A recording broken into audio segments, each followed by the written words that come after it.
Mr. Marston, I've been hearing about your plans. Have you, Miss McFarland?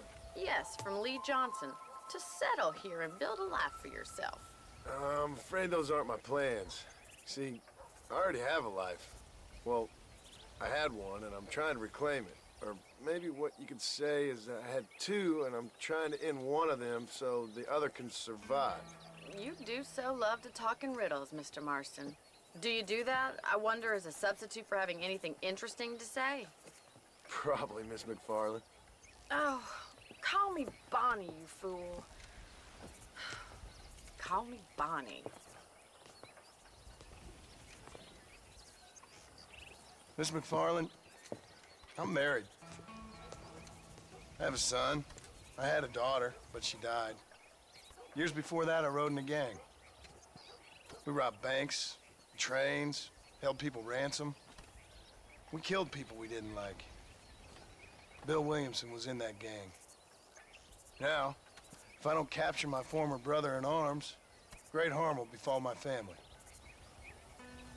Now, I don't suppose any of this is very interesting to you, but I hope it explains why I wasn't so eager to talk about it. No, I do understand. I had no idea. You poor man. Even in this new country, memories don't really fade. My father was an illiterate Scot born on the boat into New York. He never saw his homeland, but to hear him talk about it, you'd imagine he only ever ate haggis and wore a kilt. And he hated the English for what they had done to his great-grandparents that he'd never met. People don't forget. Nothing gets forgiven. That's true, especially when it comes to money. And you know, even now, after all his labors, my father's debts are still terrible. I worry every day about us losing the ranch. It would kill him. My father died when I was 8 years old. His eyes were, well, let's just say he was blinded in a bar fight south of Chicago. My mother died during childbirth. She was a prostitute, and he was her, well, I don't know what he was. So I was sent off to an orphanage and ran away and fell in with a gang. My word. What a difficult life you've lived. The leader of the gang taught me how to read, taught me how to see all that was good in the world. He was a great man in a way. But you killed people. Sure. And I've suffered for it. And that's the life I left, or tried to leave. Said too much, Bonnie. I'm an uneducated killer, sent here to do all I can do well.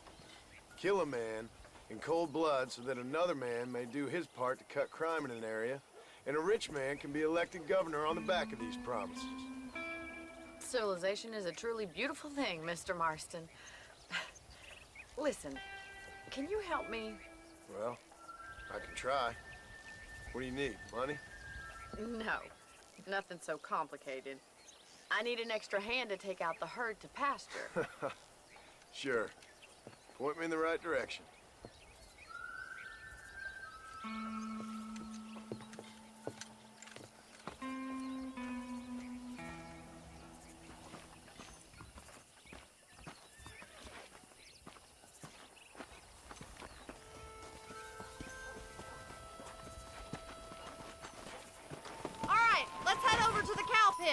It's about time a budding farmer such as yourself learned how to herd cattle.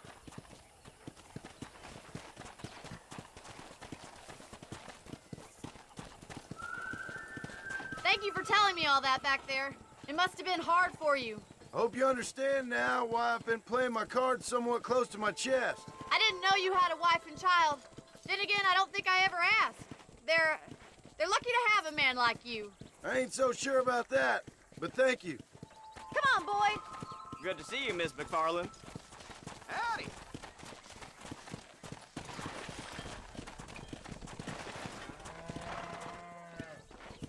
All right, let's see if you can herd cows as well as you can charm humanity. Yeah.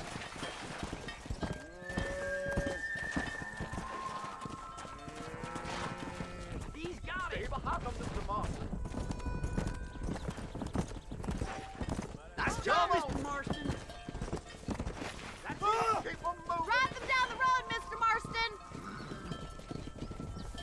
See? Come on, you dumb heifer. Right here. Step over here. Look at that dog. Whoa there.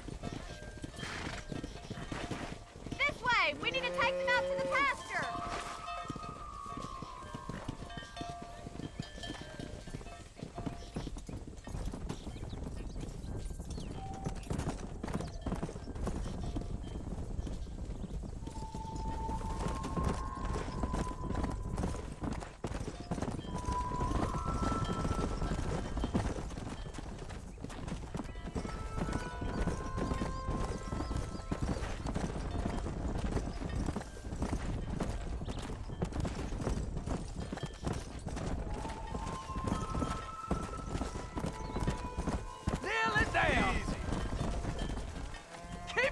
Mr. Marston. He's just right, showing let's off move this now. large herd out to the far pasture. Easy now.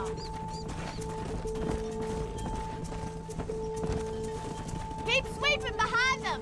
That way they'll stay together. Go. Nearly there, Mr. Marston.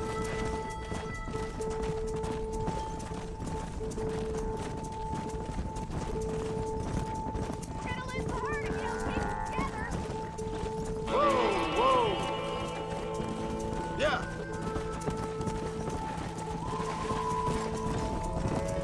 Keep them tight now.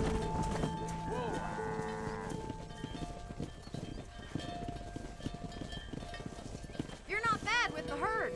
Ranching might be your true calling, Mr. Marston. Either that, or you were a cow in a past life. Thank you, Miss McFarland. I'll see you later. I have work to do back at the ranch.